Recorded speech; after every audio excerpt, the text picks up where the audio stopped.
Welcome, everyone. My name is Razi Jaffrey, and I am one of the curators and project managers for the Halal Metropolis project. Halal Metropolis is a traveling exhibit that explores Muslim visibility in the sectors of politics, arts, history, and even popular culture, from comic books to athletic brands and sports. Thank you for joining us today for this virtual gallery talk. Given the ongoing and uncertain nature of the pandemic, we've decided to reformat the gallery talks from in-person that we had scheduled at our Dearborn exhibit back last year in January. Today we'll be speaking to food influencers, food innovators, and writers from the greater Dearborn, Detroit area. Our panelists today are Fred Serini and Abe Obaid, who are both food enthusiasts. They have large social media followings, and also joining us is Nargis Rahman, who is a writer, journalist, and reporter. Just a few quick instructions before we begin the panel. For those of you who are joining us live, either on Zoom or Facebook, please drop any questions you have into the Q&A box, not the comment box on Zoom. And if you're watching on Facebook, you can put your questions right in the comments section, and we'll make sure to get them collected during the panel discussion. For those joining us on Zoom, I want to bring your attention to the live transcript button on the bottom of the screen. Please click it to see closed captioning if needed. Finally, I wanted to thank our sponsors, the Knight Foundation, the Doris Duke Foundation, the Community Foundation of Southeast Michigan, the Michigan Council for the Humanities, and the Center for Arab American Studies at the University of Michigan, Dearborn. We're going to go ahead and get started. Abe is having some technical issues. He'll be joining us any second now. With us right now, we have Fred and Nargis. So I'm going to just start us off a little bit by asking you guys a little bit about yourselves and your background and how you got started in the food scene locally. So you all have different roles, and how did you come to write about food, think about food, and you know, spread the word about the halal food scene of Metro Detroit? Ladies first, please. Sure. So my name is Nargis, and I want to welcome everyone for joining us. For me, I've been writing since 2006. So I've been writing for a long time, but particularly about food. I joined a fellowship at WDET, which is the Detroit's local NPR station. And I was doing a food writing fellowship. It was called Feet in Two Worlds. And the whole concept was to take the idea of food and talk about immigrant communities. And so we really got a chance to talk about something very different and very specific and cater that to whatever we wanted. So for my project, I wrote about 3 different, places or businesses that I thought were really representative of the wholesome spirit of, the various Muslim communities. So one place I wrote about was Al Harmain in Hamtramck, which is a Yemeni-owned business that everyone kind of goes to get their grocery shopping. It's kind of like the Rendazzo of Hamtramck, but there's a lot of ethnic food and halal meats. And one thing I noticed there is whenever you go there, the people who work there, they greet you in different languages. So that's kind of one of their ways of plugging people in and connecting them together. So they'll greet you in Bangla or in Arabic or Bosnian or Russian, whatever it is. And at first I thought it was kind of funny, but then it just kind of caught on, and they became very well known across communities, outside of the Muslim communities even. So I talked about them and how they were doing important work and bringing people together without perhaps even realizing it. And then the other 2 stories I talked about was the concept of small businesses being created by Muslim women. So I talked about a cake artist actually, who was an engineer by day and a cake artist by night. And so she took the concept of doing creative things on the side and making it into a full business. Because a lot of times from immigrant communities, we come from the mentality that financial security first and then everything else after that. But she also personally wanted to let people know it's okay to do the creative thing full blown if you want to.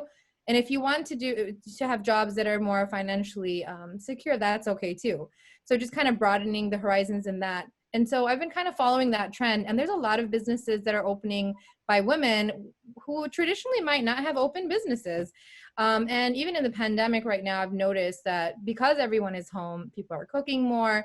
and there is more room for space for people to open their businesses and cater food, or create ingredients or pickles or things that you might not like necessarily have bought from someone, but because now you want that homemade good feeling, you're okay with kind of putting that out there. And then the other story I covered for that fellowship was about Bismillah Kebab, which is a Bengali restaurant in Warren.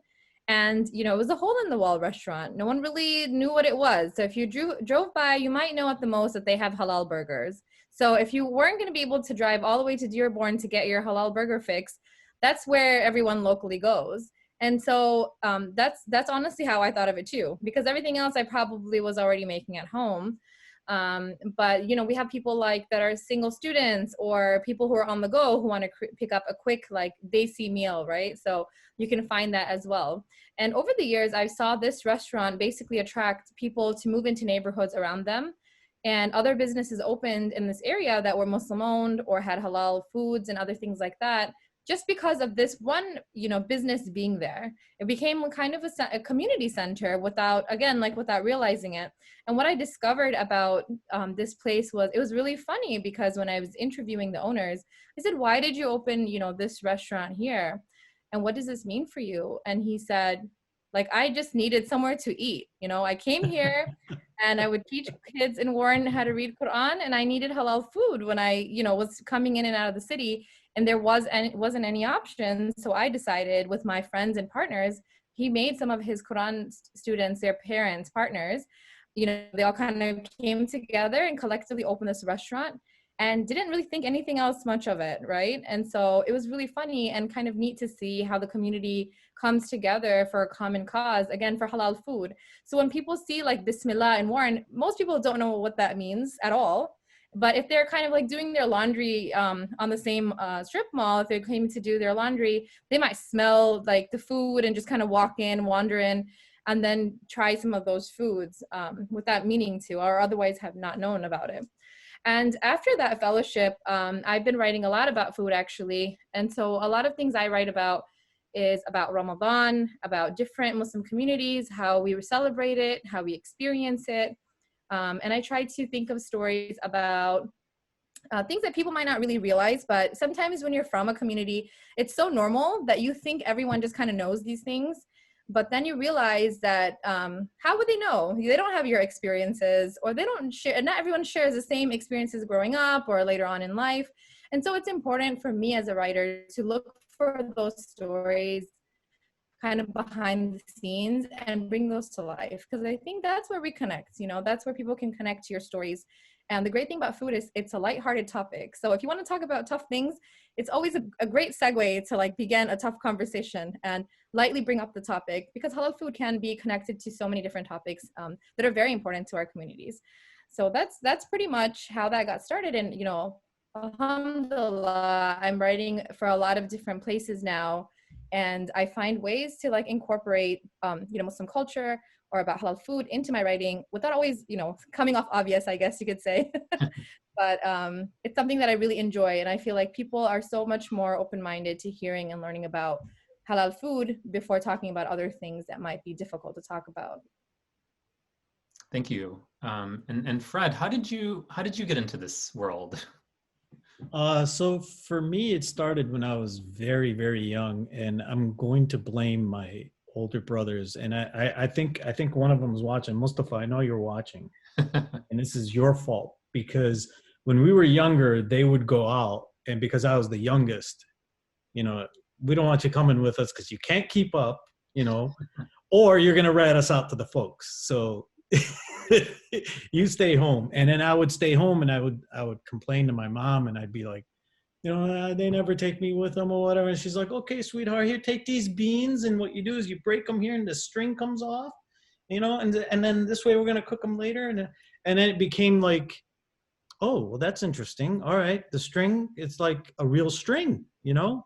So the curiosity of the food that mom was preparing really had me honing in on this and really wanted me to stay around. I remember her paying me a nickel for every little stone that was found in the lentils, because she would buy lentils in bulk, and they would always have stones in them.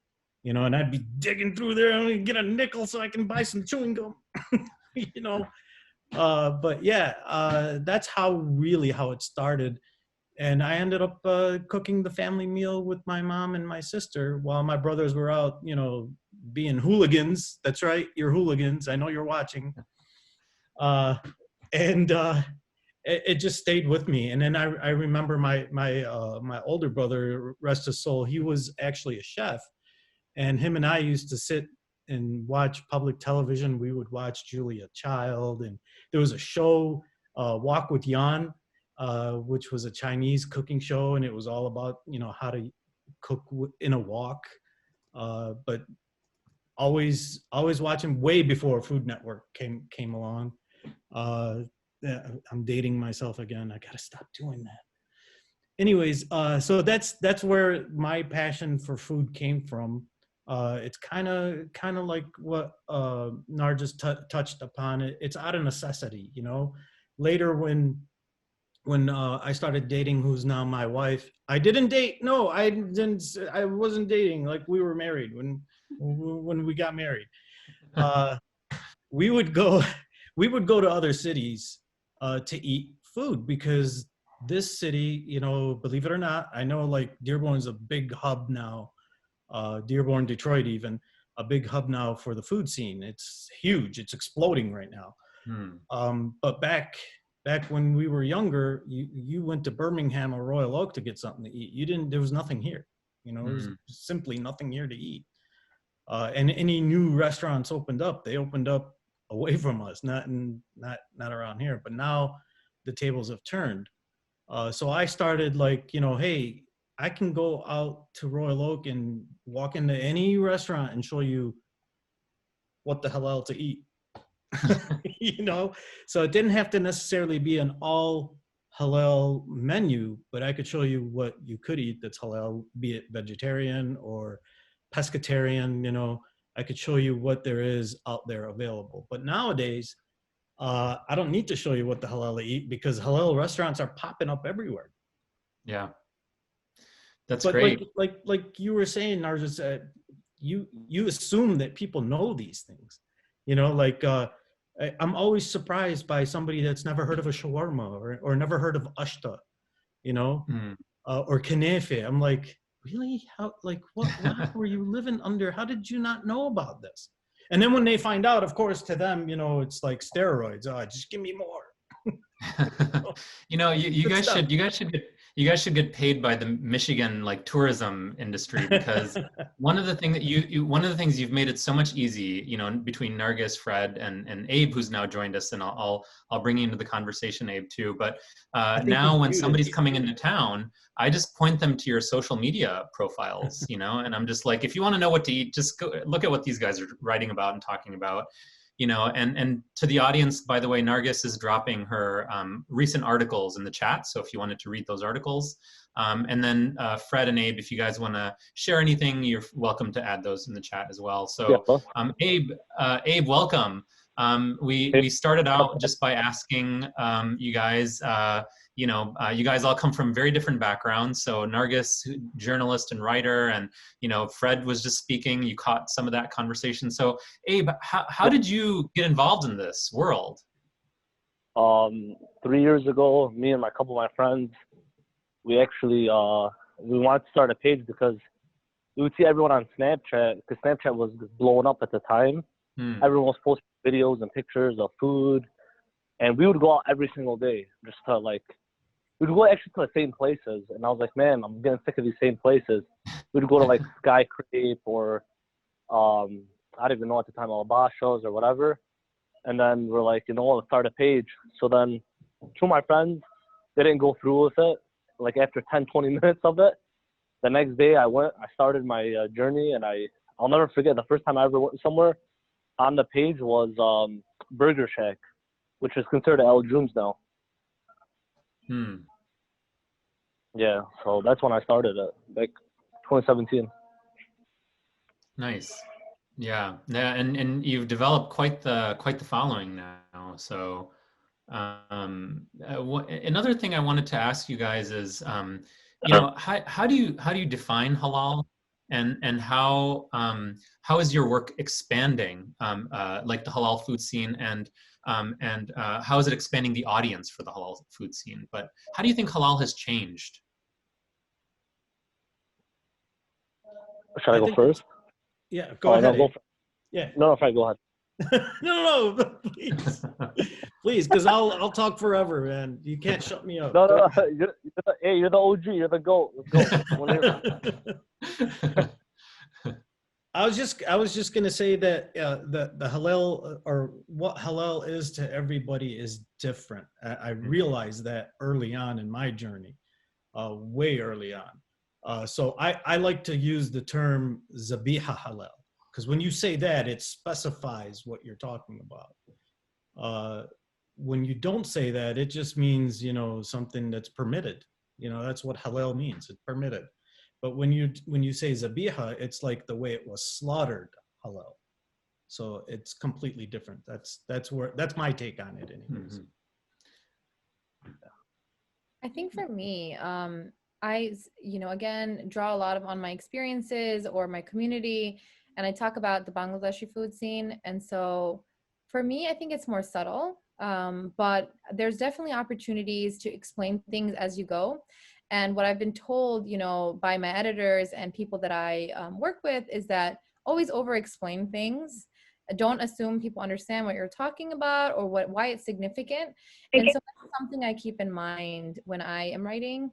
And I would say, in terms of how it expanded, I feel like once you kind of establish that what frame you're coming from, or what you're discussing in general, you almost don't have to say the word halal like very often. You can mention it once, and then just really get into the story and connect people with the people that are making the food and with the story that you're trying to tell. Because usually it's not necessarily only about halal food.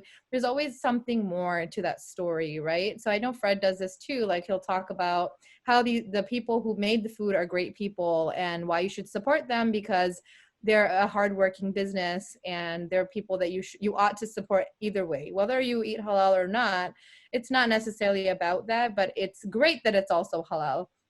And so I try to find ways to connect to people. I think that's how we all have that human connection. And I'll mention if something, for example, sometimes if like I'm eating out, or something like that, I don't consider myself a foodie, but if I'm eating out and I specifically find out that there are halal meat options at Muslim-owned businesses or whatnot, and I just happen to find out that information or know it, I will mention it in the caption of things I post. So people are aware, and people are not afraid to ask, because sometimes, we get intimidated by the way we eat or by the way we do things, and we think it's like just us, creating a scene or something like that, if we're asking for a little bit of accommodations for having things more clean or more halal or more or separate, or because sometimes people who are not Muslim don't understand that separation between preparing something halal and serving it halal and making sure things are separated. And so, a little bit more of that awareness, I think, helps. And then, I mean, all my friends, like, when we go out to eat or something, we're usually eating out at a place that already serves halal. It's just kind of given. And then secondly, they'll look at me about what to order. So I don't usually have that problem about going out to eat with other people and like having to make sure that there's a vegetarian option just in case and things like that anymore. So I think that is how things have changed kind of, behind the scenes after the fact. Abe, your thoughts on how the audience for halal food is expanding? I think it's expanding like tremendously, especially now. Like what Fred was saying earlier, how everything now is popping off halal restaurants. Even people that I speak to, that are non-Muslim American people, they'll know what halal is. Just a few, not too many, but when you talk to them, I noticed too, like when I started the Halal Food Junkie social media, that there is like people like some people think something's halal and then some people won't think it's halal, depending on who you follow, what sect of religion you are. Also, like even preparation of like the food. Let's say there's a restaurant that has non-halal and halal in there. Depending on the way they like they like if they have like let's say they're wearing the same gloves, right? They touch let's say non-halal and then they touch, or let's say pork for instance, and they touch halal. That's not halal, you know. But some stuff I won't even like know. You know, like in the beginning when I started this page, like I didn't get into that part, and then I noticed with my followers like they're very strict when it comes to like preparation, all that stuff. So before I even post anything, or before I even go anywhere, or I'll speak to the owner, check out the process in the back, see where he gets his meat and chicken from, and just double check before I even post anything. So yeah, I mean that's how I see it. That's all interesting points. And actually, I remember a conversation I was having with, I think all of you guys probably know him, but the owner of Sai Thai in Midtown that does offer halal meat. And I asked him, you know, why did you guys start offering halal meat? And he said, it's just kind of like having gluten-free or vegan on the menu. If you don't have halal options on your menu in this area, Metro Detroit, then you're kind of behind the times, you know. And I really felt like that was kind of a interesting moment for me, which I realized that a lot of people are kind of capitalizing on this as well. But Abe, you know, you brought up something interesting that's kind of making me wonder about a question. You know, because often whenever somebody's trying to do something innovative or new in a community, the biggest critics are from within that community. So I'm curious about, you know, what kind of criticism do you guys get? You know, for the writing that you do. And so Abe, since you brought it up, why don't you start us off? Like, you know, what are some of the pushback that you get or the feedback? So sometimes I get messages from people like, is this halal? Like DMs, you know, direct messages. And like, I'm laughing. I'm like, okay, if I posted it on a platform that says halal food junkie, I mean, why wouldn't it be halal? You get what I'm saying? Like, it doesn't make sense. I wouldn't showcase it if it wasn't, you know? Or sometimes people don't trust you, so you have to like make sure, you know, they'll send you, okay, where did they get the meat? Maybe I get it from this supplier. They don't believe in that supplier. Stuff like that. Like you get people that are like very paranoid and stuff like that. Secondly, I would say like one time I posted at a restaurant, right? And I wrote in the caption, everything's halal, right? And there was one thing that wasn't halal at that restaurant was the burgers. And then I got and I had somebody that actually went there and got it. And there's a friend of mine who got very paranoid and mad because what I posted, I wasn't being too direct or clear. So ever since that post, I started making sure when I post the captions I write, I'm being more detailed and more specific. Mm-hmm. Yeah. You know, can we all just collectively admit that our religion is not that complicated? It really is not. I mean, it gets very frustrating sometimes with my followers, you know, as far as what is halal, what isn't halal. You know, there are definitely many schools of thoughts on it. Yeah. You know, like, oh, chicken has to be hand slaughtered. It can't be a machine with a tape recorder going saying Allahu Akbar, you know, at slaughter, where other people are like, no, that's perfectly fine. You can do that, you know, and then the debate starts. And in the end, we're sitting here without any chicken. I just want the chicken. But yeah, I mean, it's really isn't that complicated. And for God's sake, you can walk into a restaurant and do the same thing I do. You know, what's halal here? That's all I do. You know, I speak to people, I talk to people, I see what they have to offer, and then I pass that information on to you. I'm not the provider, and people, they speak to us, and I say us, you know, like guys like Abe and myself, they speak to us as if we are the restaurant owner. We're not the restaurant owner. We're just relaying that information to you, you know? Like, Fred, I don't know if you do this, but I'll go to non-halal restaurants and I'll go get seafood because they have good seafood. You know what I mean? And then some people say like, oh, is there meat halal? I mean, like, if this is what kills me sometimes is like, if I didn't post it, or let's say you go to a restaurant, right, and I recommend something, right? But I didn't recommend the chicken wing, for instance. I didn't say to get that, but let's say that family goes get that particular item. I didn't tell you to get that. You know what I'm saying? It's like, you're sitting there yelling, cussing me out, all this stuff. I didn't like say go get that. I just said I want to get the sandwich, for instance. Fred, did that ever happen to you? Oh, many times. And Yeah.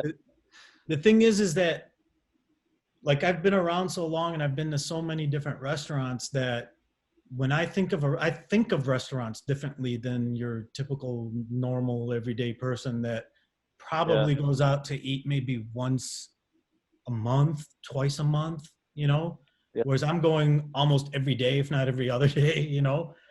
So for me, when I look at a menu, I'm not, or when I'm thinking of what I'm going to eat, I'm thinking of the menu and what is that one special item that I want from the place, you know. Like I'm craving a good, you know, a spicy chicken sandwich. I'm thinking Pipos, you know. I want a really good Tawuk sandwich, man. I'm going to Dearborn Meat Market, you know, or I'm going to Dearborn Inn where the Tawuk Extra. What's it called? Kebab Inn. Oh, kebab.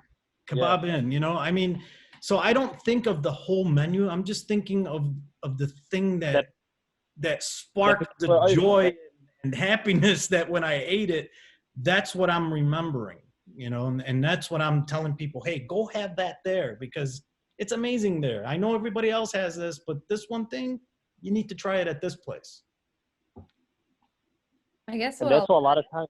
I was going to add something completely different to the conversation. You know, I'm not like, you know, super posting about everything I eat all the time, you know, but when I do post something, I guess what does happen to me is people will say, hey, did you know that their broth for that seafood thing is actually not this if you don't request it a certain way?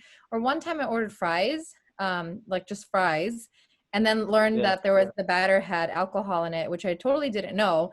And I wasn't even appalled. I was like appalled that it had alcohol in it because, you know, because I don't drink. But if I did, I guess that wouldn't be a problem. But the other thing, I'm thinking like a parent. So I'm like, okay, say that I drink, you know, as an example, I wouldn't want my kids to have those fries because they don't drink. So I was appalled kind of like across the board. It wasn't just like, because why would anyone put alcohol in these fries and not tell anyone? Like, that's kind of how I looked at it. And so I did call the restaurant and I said, you know, hey, like, can you please give people a heads up? Because if you didn't know, not everyone wants alcohol in their fries.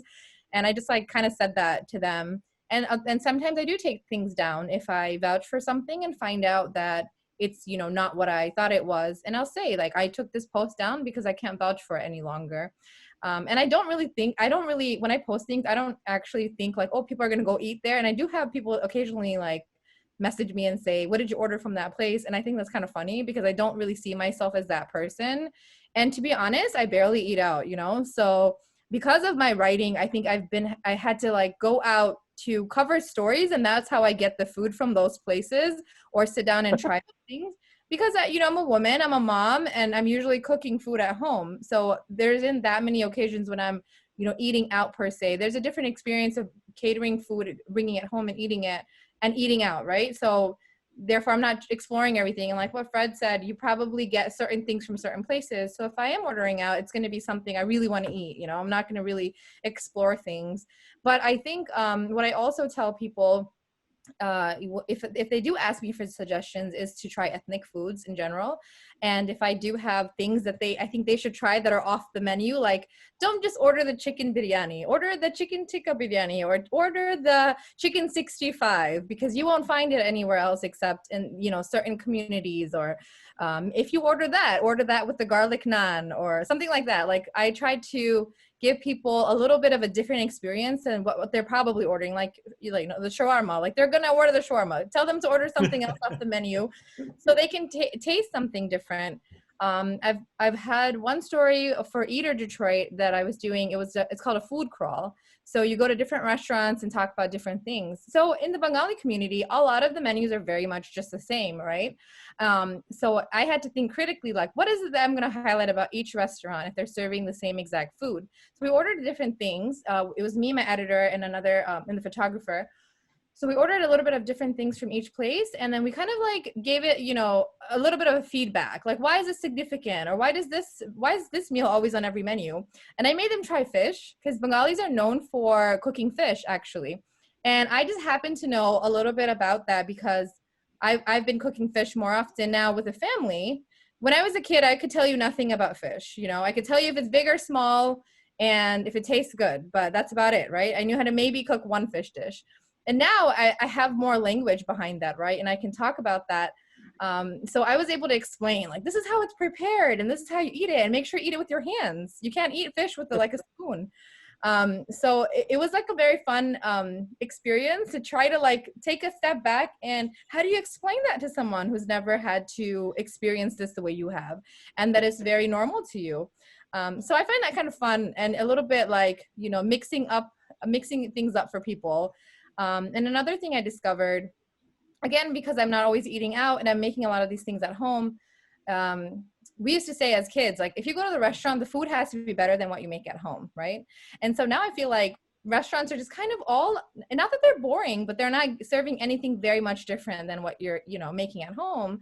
So again, I'm not ordering what everyone else is ordering from the menu if I'm going there. And there was something that, you know, I remembered like about Ramadan particularly. I didn't know that at Bengali restaurants, they only serve iftar foods that we eat in the Bangladeshi cuisine only during Ramadan. Like, I thought like, okay, you can order it whenever. It's on the menu somewhere, right? But actually, like, some of these restaurants, they literally close down everything. They close the whole menu and they only serve iftar foods. But they're really good, you know? And like, I'm not gonna make all these fried things at home because it's time consuming. Or maybe for iftar, I just wanna order a couple of extra kebabs, you know, just to spice up what I have at home. You know, add a little bit of more, you know, items on my food table and the other stuff I'm probably cooking. And I discovered this because of reporting, you know? And I discovered that this was like this big thing that everyone does in Hamtramck, Detroit area. But, you know, Fred might not know this in Dearborn, right? Because Fred's probably eating iftari foods in Dearborn more than in Hamtramck. So you wouldn't know something like that.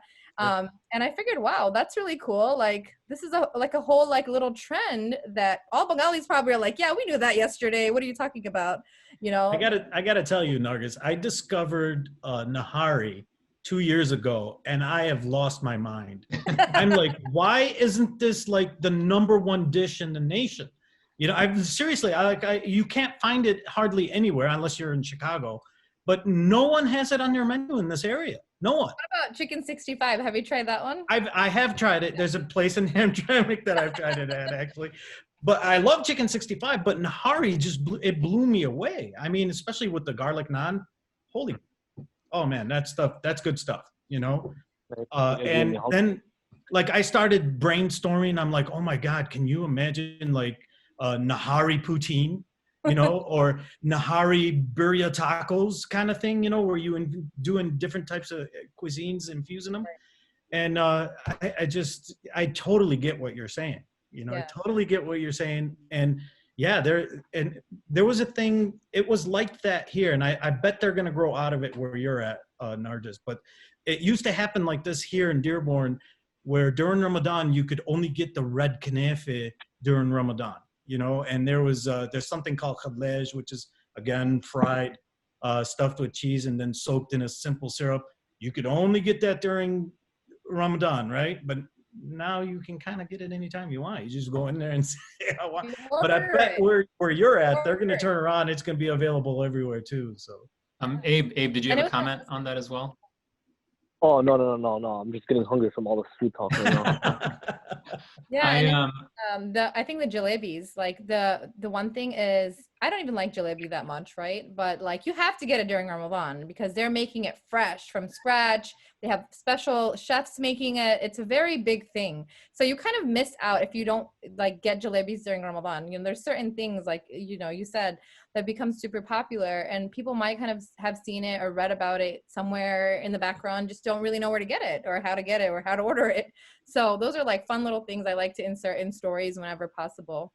I think Sally had a question about, so are you saying that food is gendered? I wouldn't say it's gendered. I think that, for example, in the Hamtramck area, which might be true in Dearborn in some areas, you know, most of the time women are not the ones going out and sitting down in the restaurants, but when they are, they're usually going maybe in professional settings, you know, with their coworkers or with their family, but they're not just kind of sitting down and eating by themselves because most of those spaces are, men are, you know, usually in those spaces, and it's kind of uncomfortable to be a woman and sitting in those spaces and everyone's kind of looking at you like, what are you doing here? But when I go, I take a big group of women, so it's not as awkward, or a big group of, professional people. And so then I can have those conversations about the food and whatever else we're talking about, and it's not as awkward.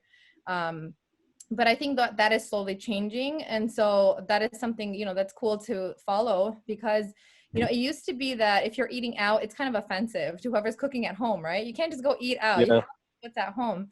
So like when we were younger, we would only eat out with our friends, or we would only eat out like dessert or something after the fact, or we would leave town to go eat out because it's like offensive to be like seen eating at a restaurant when your mom cooks like a whole meal at home.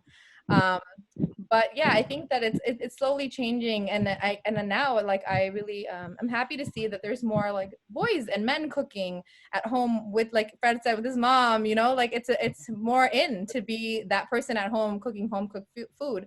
I think the pandemic specifically has created this atmosphere for more acceptance about things like that normally, if we see one guy cooking, we're like, wow, he cooks, mashallah, now it's like, I honestly, I plug my kids into the kitchen. I'm like, here you go. Here's a plastic, a butter knife. You can cut some vegetables. You can do this. And we all kind of come together and make it a wholesome experience, because I think that nowadays, the way things are changing, it's important to teach your kids how to be well-rounded, because even if they have to live on their own, they're not going to have the halal shop down the store, down the road to go grab some food when they're in college per se, or if they're out of town or out of state. So I think that, in the parenting school, people are kind of changing the way they're doing things and how to incorporate halal. You still want your kids to be able to eat halal, perhaps, but you want them to not feel like they can't eat anything. So, we're teaching our kids to cook so they don't have that problem per se, where mom's cooking and giving them a week's worth of food and, they're good for the week and stuff like that. I think we're kind of shifting out of that mindset slowly. I want to shift gears a little bit. I think, we'd be remiss to not at least touch on the COVID-19 situation. Before I get into that, I just wanted to ask you guys, real quick. Sorry, that's my cat. He's coming in and out of the room, so he has a lot to say apparently. So, what are some of the most innovative food innovations that you guys have seen, or most interesting food innovations that you guys have seen recently? And Abe, maybe we'll start with you. There's a couple. The one that Fred posted from Express, that new chicken sandwich. What is it called again, Fred? They just call it the Express chicken sandwich, but that sandwich has a history. It's actually based off of the chicken sandwich from Abdullah's Chicken. Yeah, in Lebanon, there's a franchise chicken place that just exploded like wildfire across the country. And everyone's heard of Abdullah's Chicken, and they're known for that sandwich. And by the way, in my opinion, Express does it better. I'm not just saying that. I'm not being paid to say this. That place, Express, with that sandwich was big. I thought it was different because no one does the chicken like on the charcoal grill, then they put that sauce and put that again. I think that was pretty cool.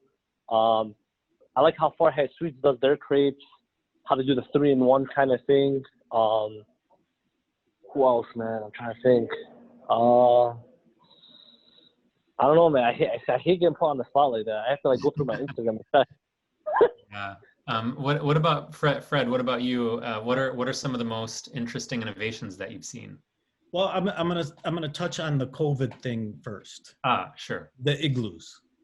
The igloos, you have to admit, that's pretty creative. Yeah. For you to have an igloo and people be able to still go out and dine. I know a couple places had tents, but you were supposed to have 3 walls open, and they didn't do that, so they had to get igloos. It's funny how the mandates kept coming. To me, it seemed like they were trickling down when they weren't. It's just people were picking and choosing what to abide by, I guess. And the whole 3-wall thing that went by the wayside until they cracked down on them and they're like, hey, let's get some igloos. But yeah, so that's as far as COVID goes. That, and obviously having masks and hand sanitizers at every restaurant, and some restaurants like Sheba, they were taking your temperature before you walked in.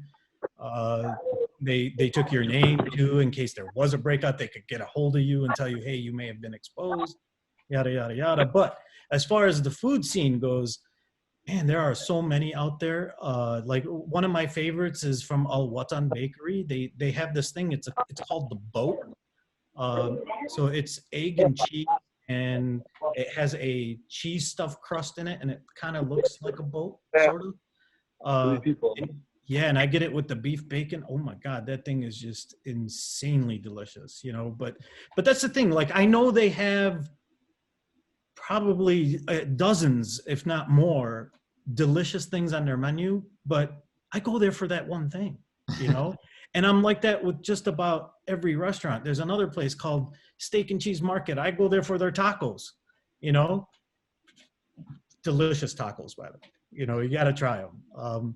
But yeah, as far as innovation goes, I don't know that anything hasn't been done before. You know, it's getting tricky. Like one of the things I just noticed that's been around for a long time is mac and cheese on a pizza, and now it's made its way to the East Coast now. But it's been in LA. I've been seeing it, you know, on Food Beast and other pages for years. But it's finally making its way here, and people see it here, and like kind of like what we were talking about, Nargis, you know, like all of a sudden it's new. It's like, how did you guys not know about this? You know, it's mac and cheese on a pizza. It doesn't get any better. Well, speaking of Food Beast, before we started, you were mentioning the kanafa pancake. Maybe you can tell us a little bit about that innovation. Yeah, so I went to a local restaurant here in Dearborn, the Avenue Brunch House, and the mom, the son owns the place, and he had recently got new chefs and new people in there. They gave the menu an overhaul, and the mom wanted to put her little, you know, thumbprint on something, if you will. And she came up with the kanafe pancakes, made her own ashta. The atar or simple syrup was, you know, her recipe too. She put this thing together. And I tell you, it's just heavenly. I mean, it's like kanafe on steroids. From Avenue Brunch House, right? What's that? From Avenue Brunch House? Avenue Brunch House. I mean, I see that on your post. I want to try it. It looks so good. God, it is so good. It's so good. Really? And by the way, it's huge. So it's something that can be shared easily by 4 people, you know? So I'd like to see somebody be able to eat just one of those and walk out with like a brick in their stomach. So Food Beast noticed it, and they're like, hey, you know, we'd love to work with you. Can you do a video and we'll post it? And today they posted it. It was so nice of them to put Dearborn on a national map like that, you know. And I thought it was a great thing for the community, you know. It worked out great, and plus it's very innovative. I mean, now it's like I was talking about, you know, it's so easy to take mac and cheese, put it on a pizza. Good plus good equals great, right? But for me to be innovative is to make something like kanafe pancakes. It's something, you know, from in this case happens to be my background, my heritage, you know, Lebanese. You take kanafe, you take pancakes, you put them together, and oh my God, it's just unbelievable, you know. Really, really, really good innovation here in our city, and it just keeps getting better all the time. Like, yeah, and Nargis, what about you? What are you seeing in Hamtramck over the years? Anything that sticks out? Yeah, so there's a couple that come to mind. The one is the chicken 65 burger, which I think everyone starts with like a sandwich or a burger, right? When they're trying to mix things up. And, you know, the funniest thing I think I hear about chicken 65, everyone goes like, what does the 65 stand for? We don't know, right? So there's always this like mysterious aura around that, you know, and I think that creates more of a hype about it, right? So I did try that with my friend, and it was funny because I always thought like the friend that I was eating with had chicken 65 like plenty of times, right? So we can critically say like this is good or bad or whatever, but it was like a whole different experience. Like we're like, okay, so we have to kind of process this now. Like, yeah, it had all the spices, but it wasn't what we were expecting. And it was kind of a funny discussion about how, you know, something can just get on the map because of what it's called, you know, and that whole suspense, like, what does it even mean? So I always kind of describe it as a very spicy, you know, chicken dish that, you know, incorporates a lot of spices. And it's kind of like the fun bachelor food, right? When you want to get like something really good to eat and you just want to eat, like have like a snacky, hearty food, that's something that, you know, maybe men like just go out to eat real quick and have like a really good time eating with their friends, and it's like a funny conversation, and then, you know, you're sweating from the spice, but it's like that experience altogether is worth it. So that's one that I've heard from the restaurants. The other ones that come to mind is Naga chicken wings. And so I don't know where to get those in restaurants, but you gotta talk about Amar's Pizza. When yeah. you say Nugget, I mean You that think of pizza. Amar's Pizza. The funny thing is, so Fred, to be completely honest, when I order from Amar's Pizza, I order the Philly cheesesteak pizza. That's my favorite, hands down. So when I people order talk the about Naga other every variations, time. I'm like, you know, maybe we've experimented with those. I've seen a little bit of experimentation with tandoori pizza or this and that. And I don't really love the shutki pizza, but people talk about it like it's amazing. So kudos to whoever likes it. You know, because I eat shutki anyways, I would prefer it in different forms. You know, that's just my preference. But there's nothing wrong with it particularly. But that's, you know, Amar's Pizza has become a staple nationally for incorporating Bengali, you know, traditions or spices and different foods and things like that. And Amar means like my pizza. So it's like that whole concept of what I would eat, I would want to share with others, like my house, your house, you know, like that kind of whole hospitality thing. And then the other thing that came to mind was I have a person who is from Michigan who I wrote, interviewed for a story that hasn't published yet, but she lives in Texas now, and she's making cheesecakes out of traditional sweets, Bengali sweets.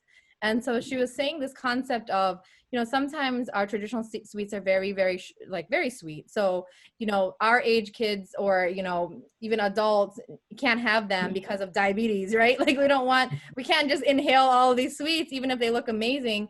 So taking kind of like a fusion angle of that and incorporating those sweets into the flavoring of cheesecakes, and people like cheesecake, right? So they'll try it and they'll be like, oh, that tastes familiar. Or, you know, what's that? And then you can kind of have that conversation about that Bangladeshis are really well known for making sweets. It's a huge thing, apparently. And so, you know, even if, like, say your mom didn't grow up making them all the time around you, we know that, like, when there's a special occasion, we know which, you know, sweet shop to go hit up on the way to someone's house for a dinner party or for special. We order big platters of sweets. It's a very big part of, you know, I believe lots of minority communities, but like Bangladeshis do it really like big and grand when it comes to the sweets. So that's another thing that I've seen in the fusion space, which is kind of exciting to see because, you know, honestly, people are more willing to try things if it sounds familiar, looks familiar. And I think that people are finding more creative ways to do that. So that's really exciting to watch. Yeah, thank you guys. And I do want to switch gears a little bit. And before I do, I want to remind the audience that you guys are welcome to ask questions. Anyone watching on Zoom, I was just going to suggest to ask it in the Q&A prompt and not the chat. And then anybody watching on Facebook Live, you can just put it in the chat. So. But moving on, what have you seen in the community in terms of how COVID has affected things? I know, Fred, you mentioned that some places are trying to innovate by, you know, having these igloos and things like that. But what has the impact been? I mean, I think we have a general sense, but can you guys get into the details a little bit of what we're seeing? I think people are hurting. I think families are hurting. I think it's not just the people, the owners of these restaurants, it's the workers and the suppliers. People don't think about the suppliers. And the farmers. I mean, it goes way back to where, you know, pulling a carrot out of the ground. It's got to get to that plate somehow, you know, and people don't even think about that. So it's a huge domino effect. When you see a restaurant that's, you know, doing carry out only, it's not just the owner, you know, that's making money. It's not just the owner that's making a living, you know, it's his employees, his family that it's being fed from it. And like I said, the suppliers and their families, you know, I love the way, you know, our community came together a little bit, and they were trying to order something from, you know, our mom and pop places at least once a week, you know, just to keep businesses afloat. I mean, you love that restaurant. I'm telling you, they need your patron. They need you to go out there and buy something from them. If you love them enough, do that. If you don't, I don't know if they're going to be around in the next couple months. That's the sad truth. So I want to say that last year for Eater Detroit, I did a story, just kind of different pinpoints in the Muslim communities in Michigan. And I called a few folks and asked them how they were doing during the pandemic. And what Fred is saying is very true, that people are shutting down businesses or reducing their businesses so significantly. And it's very hurtful because, as we know, a lot of times people are relying on that one person to bring it home that income.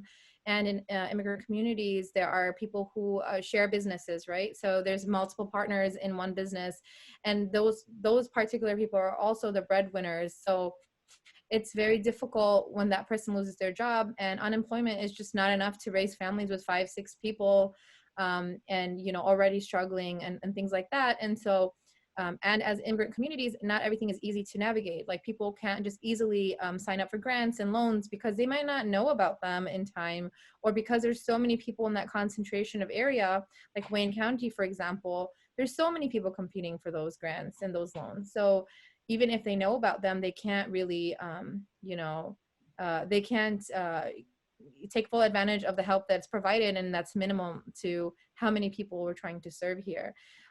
So it was eye-opening, and it's like, yes, we know this is happening, but to see places that we enjoy going to or eating from, their families falling apart, it's pretty detrimental. And the other thing I will mention is, like, even with COVID itself, it's a stigma and a taboo to talk about it. And so sometimes people are not okay with saying, hey, my employee has COVID, we're going to close down for 2 weeks, clean out the space. We just keep going. We might send that person home and never say anything about it. And on the flip side, I've seen locally that one grocery store, they said that someone had COVID. The restaurant, or not the restaurant, the grocery store had to come out and say, no, that's not true. We had to lay off people because there's not enough people coming through. And we really don't know whether or not there was actually COVID, and perhaps someone got COVID later. But the fact that people were spreading this as a rumor was very hurtful for the business itself, because then people are not going to shop there. And so I've seen locally people changing their business model to delivery only, or pick up at the door, and being a little bit more cautious and thoughtful about how they're doing business. Like you said, Fred, there's some people following the rules really well, and some people kind of picking and choosing which rules they'll follow. And so I think that our community is, evolving over this year with COVID, and testing and trying different things and seeing what's working. But it's like, they can't close down all the way. If they somehow can stay open, they try to hold on to that. And I think it's really important to support those businesses as much as possible, whenever possible. I have to say that I think the restrictions were ridiculous. I think they were, honestly. Like, I'm not an anti-vaxxer. I'm not I am not by any means someone who doesn't believe in COVID. We've had people close to us that have had it and passed away from it. So it's not that at all. My issue with it was, I'll give you an example. Restaurants can, like, now they can open at 25% capacity, but before it was, no, you have to do carry out only. But you could go to the gym, you could go to the hair salon, you could go, you know what I mean? There were so many other businesses that were open, and people were mingling and doing their thing. Like, you could go grocery shopping too. My point was, if it really is as far out of hand as you claim it is, which our governor was saying it's completely out of hand, you need to shut it all down, like we did back in March. Shut it all down. I don't have a problem with that. But when you start picking and choosing which businesses, and you pick on the food industry, the restaurant industry, which really is the backbone of this economy, when you start, picking on them and saying,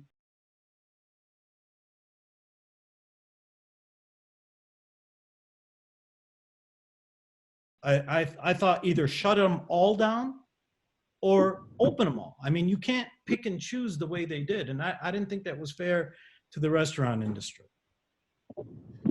I want to get some thoughts from Abe as well, and I kind of want to switch gears a little bit because we're getting a lot of questions from the audience now, and I just want to ask my last question as part of our discussion. So, there have been a lot of powerful stories that have come out about the food community, in the last couple of years, and whether it's in COVID or outside of COVID, what have you guys seen that are some real powerful stories when it comes to the food scene?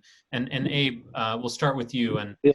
This is kind of everything of like, how some of the restaurant owners have been supporting, people with low incomes, distributing food, how some of the chefs have gotten involved. So what are some of the most powerful things you've seen? And we'll start with you, Abe.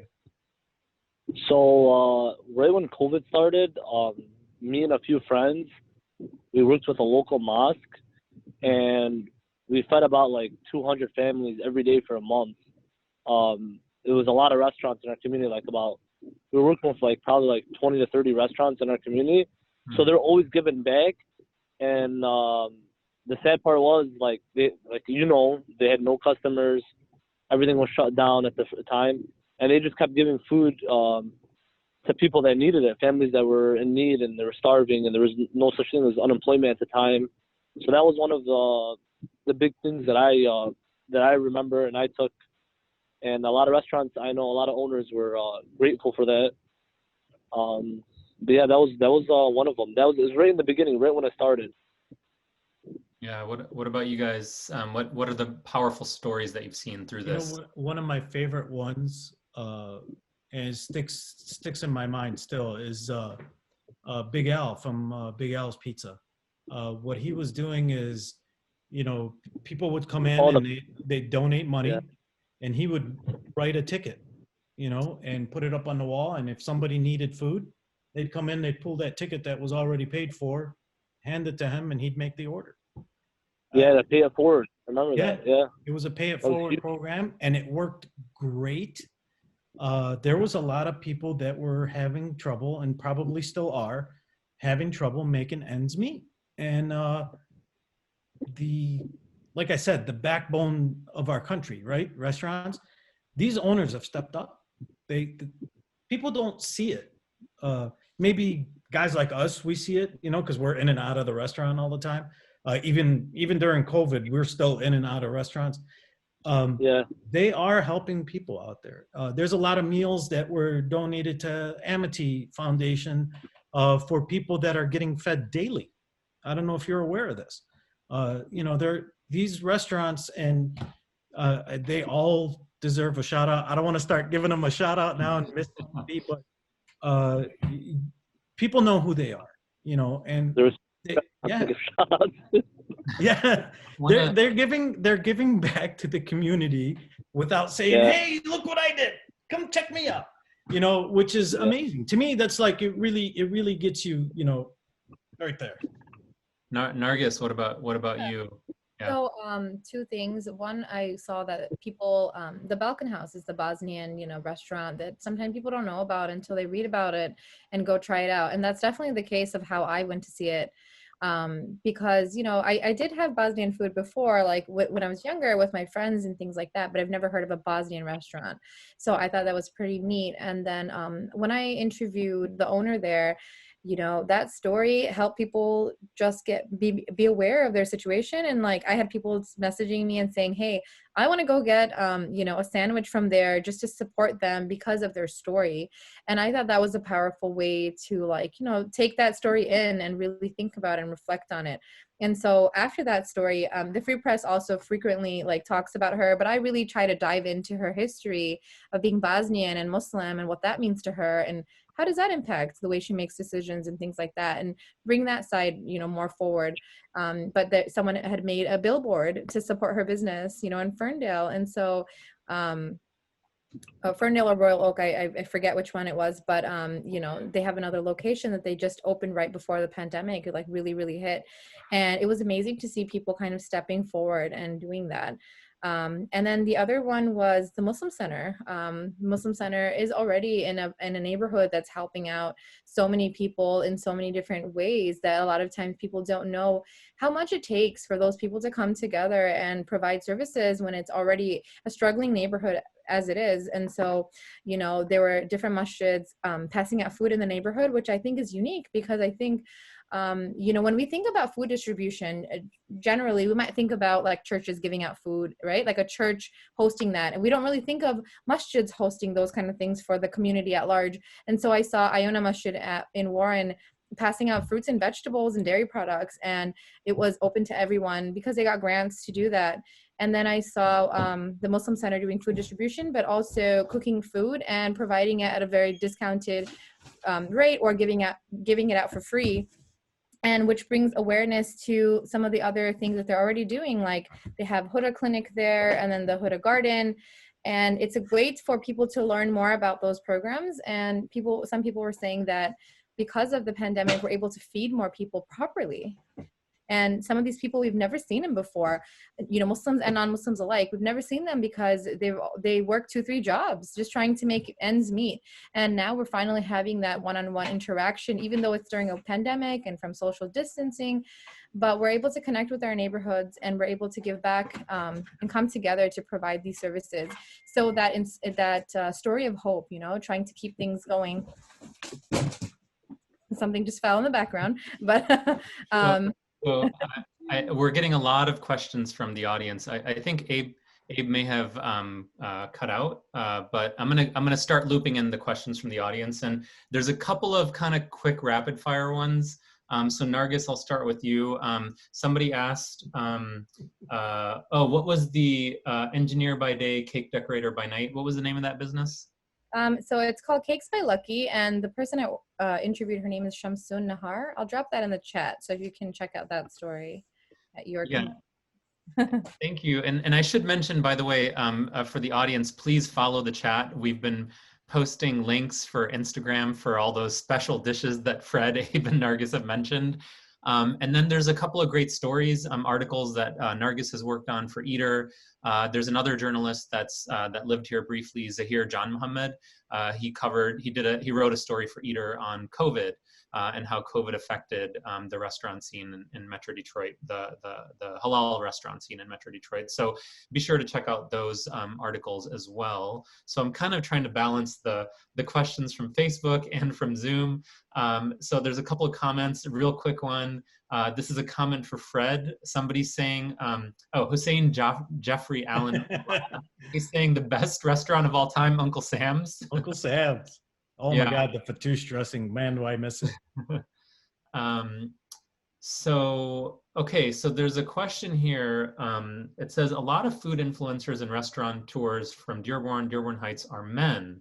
Why do you think there's such a disparity when almost everyone in this region is first introduced to food by women? So, hey, you know, I got to tell you, I got a lady sitting next to me who's a big time food influencer, foodie. Good point. Who runs Motor City Eats. So at least in my little bubble, we have representation. Shout out to Kat. Hey, there she is. Thanks for the shout out, babe. Get the check later.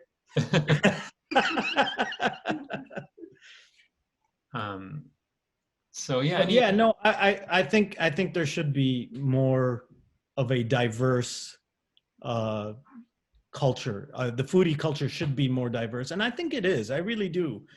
Maybe not in our own little bubble, but there's definitely a lot of different diverse foodies out there that are, you know, if you go outside of Dearborn, I guess you'll notice it. But yeah, they're out there. There's definitely people out there doing it.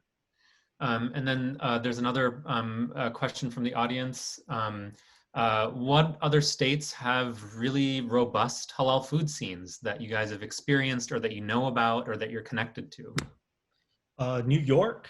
I was going to say New York. Yeah, absolutely. New York. But to me, you know, New York is like the food mecca of the world. I mean, let's just, I'm going to put it out there, man.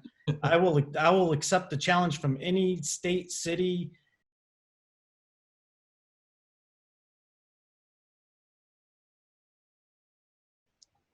Yeah, absolutely. Okay, so we've got a question for Nargis. Did you always know that you wanted to be a writer? I love this question. So yes and no. I think that my parents told me that I was scribbling in notebooks before I knew how to write full sentences. I've always been very drawn to writing, and I think that's like my creative outlet, but passion.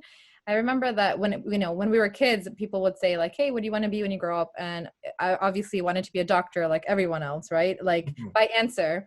But I think that I knew from a very young age, maybe by like seventh grade, that I wanted to be a journalist before I fully understood what that meant. And when my dad would ask me, like, how are you going to help people with that? Like a doctors help people and they have this respect and all this other stuff that comes with it, I would say that, yeah, I'm going to help people with my writing. That's how I'm going to help people. And so I've been writing for a long time, and I grew up in Florida actually, and it was very instilled in us to write well from a very young age. And I grew up in very different experiences. So I feel like writing helps me kind of express those things and draw those points and learn about new people and new things. And that's what excites me, like being able to learn a little bit about a new topic every so often. So I would say yes. And I think that it kind of goes back to what is your calling? You have to kind of just, sometimes you have to discover your calling, and sometimes but you don't know fully where that's going to take you. And I would say I'm definitely in the second category where I don't know where it's going to take me. I could never tell you that I would be doing food writing ever. That's not something that I had anticipated, but I really enjoy it. And I write about a lot of topics, actually. One of the big websites that I write for is Hijab, which some of you may know. I write about social justice issues. So I talk about a lot of things that perhaps are taboo to talk about out loud. So I try to get that conversation going. And right now I actually work at WDT as a civic reporter, and I work with a program called Documenters, which is about bringing civic engagement and awareness to public meetings and how that affects people. And so I feel like for me, it's I'm very community minded. So wherever the community is, whatever that need is, I feel like I find myself writing about those things. Great. And I hope that that was a young, aspiring writer that was inspired by your excellent answer there. So there's a couple of questions specifically for Abe. Let's hope that he comes back. Another one for you guys. Do you believe that those, and this is from somebody from our live audience as well, do you believe that those making their livelihood from food should have the background to understand the culture, history, and politics associated with that specific food scene? I know a lot of people are going to hate me for saying this, but no, I don't believe they do. Because for me, food is not just sustenance, it's an art form. And to put restrictions on art, for me, that's just a no-no. You can't do that. You can't put restrictions on art. Uh, I understand I think I understand where the question's coming from, and I'll give an example where I think it's coming from. The example is when you mention the word couscous to somebody and they think Israeli couscous has nothing to do with Israel. Couscous has been around way before the state of Israel ever existed, and everyone knows that it's Moroccan. It's there's no mystery there, but they've put their stamp on it. They've claimed this. They've planted their flag in couscous and said it's Israeli couscous. And believe it or not, that's what everyone is accepting as truth now, that it's Israeli. Next thing you know, tabbouleh will be Israeli. So I understand where the question's coming from, but at the same time, I dare put golden handcuffs on chefs and say, no, you need to know what you're cooking about. No, I say let them cook and let them present to the community whatever it is that their heart, can come up with, and share it. Don't restrict it. I'm against it. I would say that definitely writing about my community has helped me learn about my community in ways that I've never imagined would happen organically. Because like I said, I grew up in Florida without a big Bangladeshi community.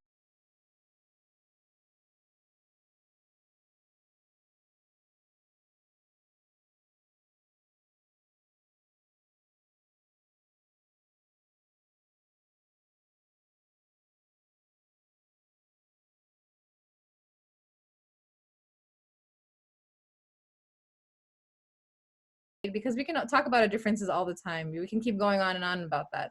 But I think that to look for big themes that connect people overall, that's where it's at for me.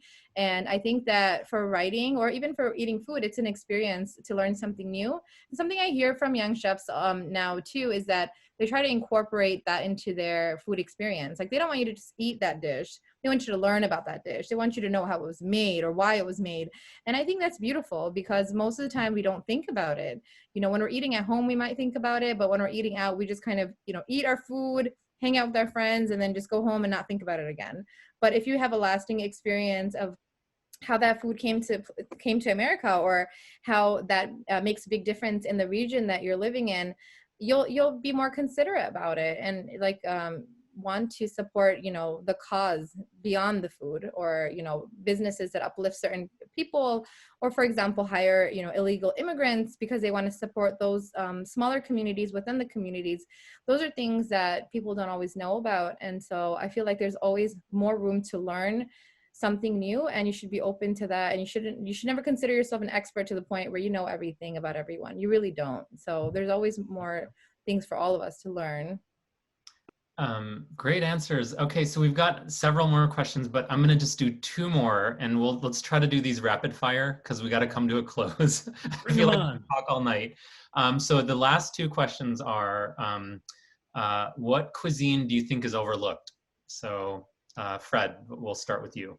So for me, it's easy. Like, most people will expect you to say something like, "Oh, Chinese food." You know, all Chinese food is American Chinese food. There's no real authentic Chinese food, which is kind of true. But for me, it's the Yemeni cuisine. I believe that our Yemeni dish, our Yemeni community, not only is being overlooked, it's not given the respect and God, it's just so good. And I want people to go out there and experience it the way I have.